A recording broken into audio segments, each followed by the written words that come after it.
Hey everybody, I'm Allegra Stein and welcome to this quickish video where I'm going to share some ideas about coaching with you. A little bit of context if this is your first time watching one of these. Every week on Tuesdays at noon Eastern, I host a drop-in mentorship and mastermind call for coaches. It's called Tuesdays at noon. You can check out those details below. The first class is free if you want to check it out.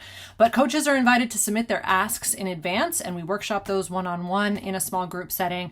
Or if there are no questions submitted or only a few submitted, we take the rest of the time to just talk about relevant coaching ideas, things that I'm learning, things that coaches in the room are experiencing. And it is, without fail, awesome every time. No 2 weeks are the same. And what I love to do after those calls is hop on here and capture some of the biggest insights. So today I wanted to share 3 takeaways that I hope you find helpful. The first is this phrase, and I think it's backwards, but a coach in the room said, I would love to help lead a conversation around mindfulness as a new mom. I know another coach who is really good, a very skilled tapping practitioner, and she wants to do tapping with creatives and artists. And I kind of challenge them and I put on the table for you this phrase so that they can what? Whatever it is that you want to teach, whatever your coaching is about. And again, mindfulness is a tool we teach in our coaching. Tapping is a tool we use in our coaching. I love to teach strengths. I love teaching coaches their strengths. But I have to challenge myself to take that a step further and be like, well, why? Why would a coach want to know their strengths? Why would a mom want to practice mindfulness? Why would a creative person want to experience tapping? So that they can what? What is it that they want to be doing, feeling, experiencing that they are not currently doing, experiencing, or feeling that your work can help them do? So however it is that you describe what you do, whether it's on your website, in person when you meet someone new, consider practicing and coming up with answers to the phrase so that they can what? Oh, I love coaching people. Why? So that they can feel more creative. Why? So that they can, start painting again. Okay. Go as far as you can to make it super tangible. It's just more easy to relate to, I think, and to find those people who might be interested in learning more about what you're up to. The second thing that I want to share is more an idea. It's more a question and less an answer, but I'm hoping that the question kind of clarifies some things for you if you're feeling challenged around it. When you decide to become a coach, right? I'm a coach. Whether you've just completed a certification, you're in the middle of a certification, maybe you're just deciding that what you do is coaching and you're just adopting that as your title. I want to be a coach. There are 2 paths that branch out from that. There's the art and craft of becoming a good coach, which in and of itself is a collection of a ton of different practices and time. But if you are also deciding to establish your own coaching practice, that is a second branch of a totally different collection of practices. I'm going to create more around this, but I just want to acknowledge that moment of, okay, I'm a coach, now what? Here's the catch. To practice coaching, to practice the craft of coaching, I think most of us need to have a person in the room with us. Coaching with me, mentoring with me, teaching, whatever it is that you're calling how it is that you help people. It happens between you and another person or you and a small group of people. That is where you can practice the craft.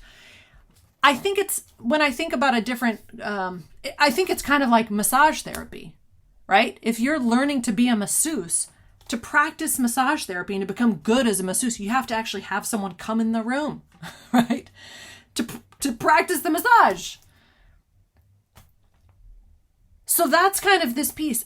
And the mind swirl around that is that in order to get people in the room, you have to start practicing the pieces around building a business, like sales and marketing. You have to sell someone on the idea of showing up. And the catch with coaching is if you say, would you like a coaching session? A lot of people have no idea what that means. And there's like, what? Why? Why would I want that? This is where it diverges from something like massage therapy. Because if you say to someone, hey, would you like a massage? There's just this general understanding of what a massage is. A lot of people have already experienced it. And they're like, yeah, I'll take a massage. Sure. So you can have people lined up for free massages. but go out and offer just free coaching just to practice coaching. You have to sell it. And selling now gets into that path on your journey that's around business building and marketing and how we talk about our work. And I just want to acknowledge that tension. This came up in last Tuesday's call, this idea like we are in charge of our own residency program. You know, when you think about students going through med school, maybe you have yourself or you know someone, they finish school, and I think, and I might be totally wrong on this, but my perception is that they then enter a period of residency. And I think there are offices and people that help them find those places that they're going to go, where they're going to go and work their butts off to purely practice medicine. But they're supported in doing that. But if we as coaches, if we want to run our own gig, we have to figure out how to get the people in the room. And I think that's just a big question to sit with and to recognize and to honor that it's, if you're anything like me, I'll never forget. I got that coaching certification, was like, well, now what? I just want to be coaching. But to coach, I have to get people in the room. And to get people in the room, I have to sell them on the idea, which gets me to my third point. And the short version is this: people pay you with a lot more than just money. And this is true when I hear coaches say, I'm having a really hard time filling free sessions. Just think about that. Filling free sessions, like it's just become really difficult. And the reason it's difficult is because money is oftentimes the easiest thing that someone can give you. I'm not minimizing the value of the dollar and that it very well could be a stretch, hopefully not a hardship, to participate in your work financially.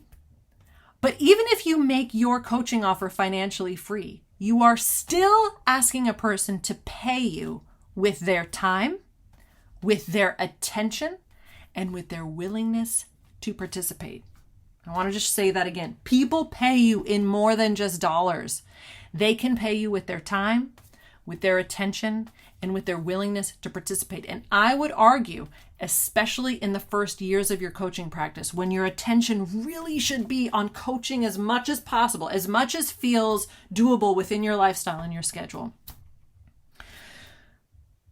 that making it worth someone's time and attention and their willingness to participate, those things are far more valuable than any dollar amount they can give you. And if you want to put this to the test, if you really want to kind of experience this, it'll likely happen. It's happened to me many times.